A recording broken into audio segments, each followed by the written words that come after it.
এই দেখুন রেডি করে নিয়ে আসছি ফ্রাইড রাইস। কত সুন্দর হয়েছে। আমি সিম্পল ভাবেই তৈরি করেছি, আপনারা এগুলো বাসায় সিম্পল ভাবেই তৈরি করুন।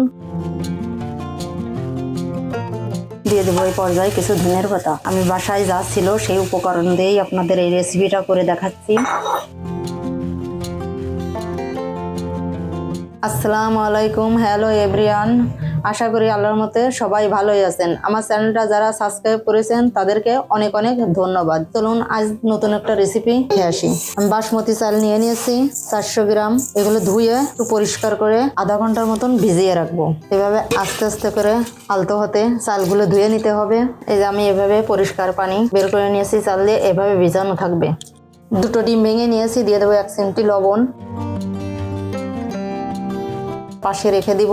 আমি মশলা নিয়ে নিয়েছি আদা বাটা, রসুন বাটা, জিরে বাটা 3 চামচ পরিমাণ। দিয়ে দেবো স্বাদ মতো লবণ, সামান্য একটু হলুদের গুঁড়া, সামান্য একটু মরিচের গুঁড়া, চামচ ধনের গুঁড়া, 1 চামচ সয়া সস, 1 চামচ টমেটো সস, 1 চামচ লেবুর রস। এগুলোকে ভালোভাবে মিশিয়ে নিব। 1 চামচ পরিমাণ তেল।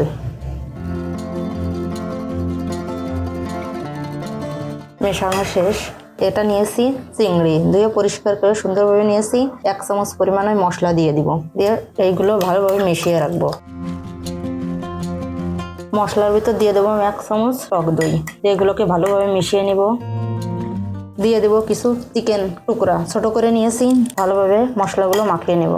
চিকেনটাও রেডি করে নিয়ে নিয়েছি। আমি একটা কাপে পানি নিয়ে নিয়েছি, দিয়ে দিব 2 চামচ ভিনিগার। ভিনিগারটা মিশিয়ে রাখবো। কেন দিয়েছি আপনাদের এই প্রসেসিংটা পরে বলবো। এই রেসিপিতে টিপস এন্ড ট্রিক্স সহ থাকবে, আপনারা প্রথম থেকে শেষ পর্যন্ত দেখতে থাকুন। দিয়ে দিব স্বাদ মতো লবণ, একটু তেল দিয়ে দিব। এই পর্যায়ে দিয়ে দিব চালগুলো। একটু সাবধানেই দিতে হবে যেহেতু পানি গরম। তেজপাতা, দারচিনি, লবঙ্গ কিছু দিয়ে দিব।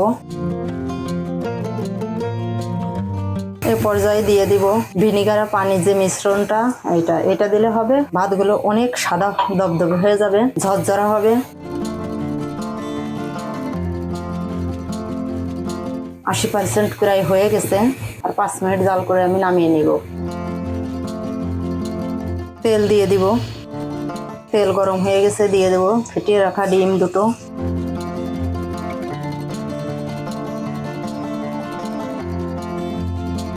ডিম দুটো এভাবে করে ভেঙে নিতে হবে, বেশি ভাজার দরকার নাই, এভাবে করে ভাজলেই হবে। এগুলো নামিয়ে নিব। দিয়ে দিব চিংড়ি।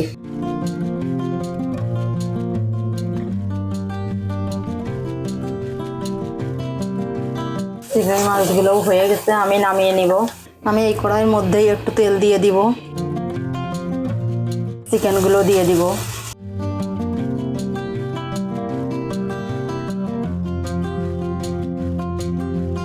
এই পর্যায়ে সামান্য একটু গরম মশলার গুঁড়ো দিয়ে নামিয়ে নিব।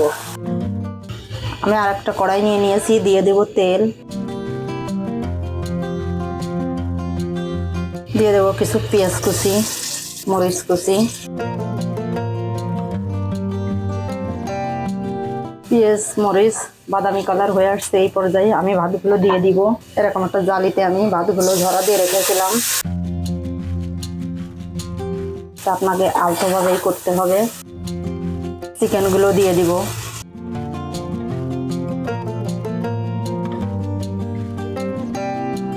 দিয়ে দেব চিংড়ি মাছ।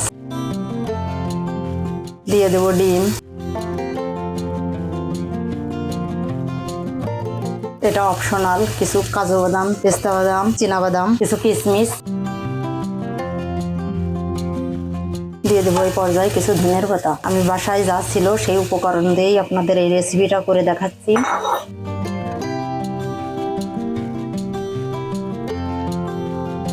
দেখুন ভাতগুলো রেডি হয়ে গেছে, আমি এখন নামিয়ে নিব। এই দেখুন রেডি করে নিয়ে আসছি ফ্রাইড রাইস। কত সুন্দর হয়েছে। আমি সিম্পল ভাবেই তৈরি করেছি, আপনারা এগুলো বাসায় সিম্পল ভাবেই তৈরি করুন। আশা করি আমার ভিডিওটা আপনাদের ভালো লেগেছে। আর ভালো লাগলে লাইক করুন, কমেন্টস করুন, শেয়ার করুন, অবশ্যই সাবস্ক্রাইব করতে ভুলবেন না। আল্লাহ হাফেজ।